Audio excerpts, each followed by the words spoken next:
តោះចេញមកមកម្នាក់គេខ្លះឲ្យតែពេលគេងគឺត្រូវតែបានស្ដាប់ YouTube បើបានស្ដាប់ YouTube ទេក៏នឹងតែគ្នាអត់លក់តែម្ដងអញ្ចឹងកន្លែងហ្នឹងមិនមែនជាបញ្ហាទេបញ្ហានៅត្រង់ថាពេលដែលយើងគេងលក់បាត់បានពីណាមកបិទ YouTube ឲ្យយើង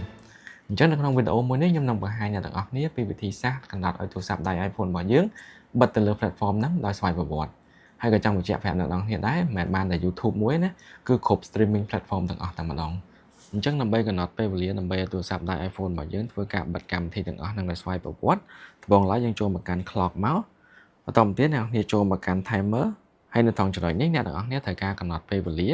ថាអ្នកទាំងអស់គ្នាត្រូវការពេលវេលាប៉ុន្មានដើម្បីអាចឲ្យអ្នកគ្នាគេងលក់បានអញ្ចឹងសម្រាប់ខ្ញុំយក45នាទី